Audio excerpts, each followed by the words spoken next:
اعوذ باللہ من الشیطان الرجیم بسم اللہ الرحمن الرحیم۔ السلام علیکم ناظرین، میں ہوں آپ کا ہوسٹ محمد عقیل اور ہمارے اس چینل میں خوش آمدید۔ ناظرین ذی وقار، دنیا میں بہت سی پر اسرار چیزوں کو تلاش کرنے کے لیے انسان کے ایک طویل پل صراط پار کرنا پڑتے ہیں۔ اس لیے ہم نے آج ایسی عجیب و غریب چیز سے پردہ اٹھایا ہے جس کی تلاش کے سنسنی خیز نتائج اس ویڈیو میں آپ دیکھیں گے۔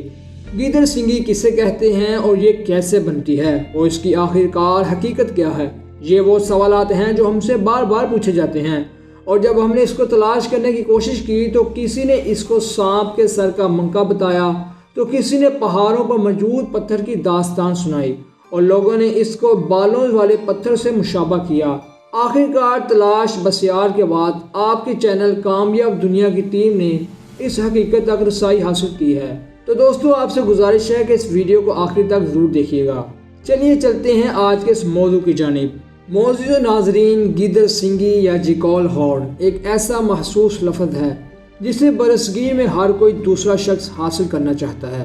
کیونکہ یہ ایک ایسی سحر ہے جس کے پاس آ جائیں تو اسے راتوں رات امیر کر دیتی ہے اور اس کے نیارے وارے ہو جاتے ہیں، اور اسی لالچ میں بہت سے لوگ اپنا بہت کچھ گوا چکے ہیں، کیونکہ وہ شودہ باز لوگوں کے ہتھے چڑھ جاتے ہیں جو اپنی میٹھی زبان سے سادہ لوگوں کو بے وقوف بناتے ہیں اور اصلی گیدڑ سنگھ کی بجائے نقلی گیدڑ سنگھ ہاتھ میں تھما دیتے ہیں، اور عوام الناس کو بے وقوف بنانے والے اس مکروہ فعل میں سنیاسی سفیر اور فال نکالنے والے بابا پیش ہوتے ہیں۔ لیکن گیدڑ سنگی لینے والے ان بے وقوف لوگوں کو یہ نہیں معلوم کہ اگر یہ گیدڑ سنگی قسمت بدلتے تو پہلے یہ بابا اپنی قسمت ضرور بدلتے اور یہ بھی راتوں رات امیر ہو جاتے، اور اگر جادوئی طاقت ہوتی تو کیا یہ سڑکوں پر بیٹھ کے طوطے سے فال نکالتے یا پھر سانپوں کو نچانے کے لیے بیم بجاتے؟ دوستو، علم روحانیات اور علم سیمیا کے ماہرین بتاتے ہیں گیدڑ سنگی ایک ایسا زبردست تریسو ہے جس پر کسی قسم کے علم و عمل یا چلے کی ضرورت نہیں پڑتی، بلکہ بذات خود ایک ایسی طاقت ہے جس میں بے شمار فائدے پوشیدہ اور اس کے تاثرات سرک شاپ قبیلوں کو بنگلوں میں بٹھا دیتے ہیں۔ اس لیے علم سیمیا کے ماہرین نے اس پر کبھی بھی کوئی کتاب یا تفصیل مرتب نہیں کی، اور جس طرح رب ذوالجلال نے پھل اور پھول اگائے ہیں اور ان میں بے شمار فائدے بھی رکھے ہیں، اسی طرح سے جانوروں میں بھی جو اعضاء پائے جاتے ہیں ان میں بے شمار فائدے پوشیدہ ہیں،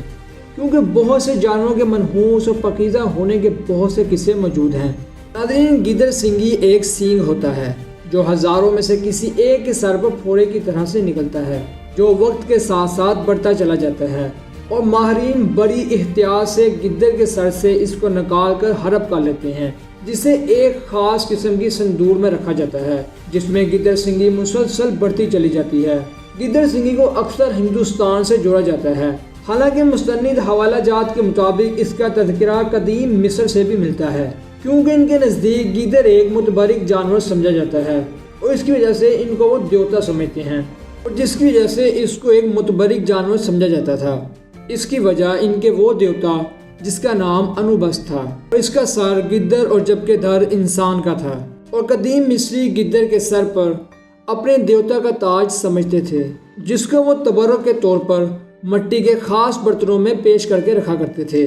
ناظرین، دراصل یہ رسم وہاں سے چلتی ہوئی ہندوستان تک پہنچی ہے، اور ہم اپنے ناظرین کو یہ بھی بتاتے چلیں کہ دنیا کے کسی بھی امیر قسم کے آدمی کے پاس یہ گیدڑ سنگی موجود نہیں ہے، اور البتہ لوگوں نے اس کی کچھ خاص اقسام وضع کر رکھی ہے، مثلا سانپ، چچیا، لونگ، ہام، حبش، ماتا، ناکی وغیرہ۔ لیکن فزکس کے مطابق گیدڑ کے سر پر یہ نمودار ہونے والی چیز ایک بیماری کے باعث جس کے سر پر ابھر آتی ہے، جو ہو بخوب پھوڑے کی طرح ہوتی ہے، جسے ہم تکی زبان میں ٹیومن کہتے ہیں، اور یہ سر سے علیحدہ ہونے کی صورت میں بھی اس لیے بڑھتا رہتا ہے کیونکہ اس ٹیومن میں کچھ بیکٹیریا موجود ہوتے ہیں جو ایک دوسرے کو کھا کر مسلسل بڑھتے رہتے ہیں، اور اس کے علاوہ گیدڑ سنگھ کی بھی کوئی اور حقیقت نہیں۔ پیارے دوستوں، تجسس کے ساتھ ساتھ حقیقت کی جس راہ کو ہم نے آپ کے سامنے پیش کیا، امید ہے کہ آپ نے اس سے بھرپور استفادہ کیا ہوگا، اور اس ویڈیو کے متعلق آپ کی رائے کیا ہے؟ کمنٹس میں جا کر آپ اپنی رائے کا اظہار ضرور کریں کہ آیا آپ اس بات سے اتفاق کرتے ہیں یا نہیں۔ تو دوستو، اسی کے ساتھ ہی آج کی ہماری ویڈیو کا اختتام ہوتا ہے۔ ہم امید کرتے ہیں کہ آپ کو آج کی ہماری ویڈیو پسند آئی ہوگی۔ ویڈیو پسند آنے کی صورت میں ہمارے چینل کو سبسکرائب اور ویڈیو کو لائک اور شیئر ضرور کیجیے اور پاس میں موجود بیل آئیکن کو بھی کلک کیجیے تاکہ آپ کو ہماری ہر نئی آنے والی ویڈیو کا نوٹیفیکیشن ملتا رہے۔ اپنے دوستوں اور رشتہ داروں گرد و نواح کے تمام لوگوں کا بہت خیال رکھیے گا۔ پھر ملتے ہیں ایک اچھی اور نئی ویڈیو کے ساتھ، تب تک کے لیے اللہ حافظ۔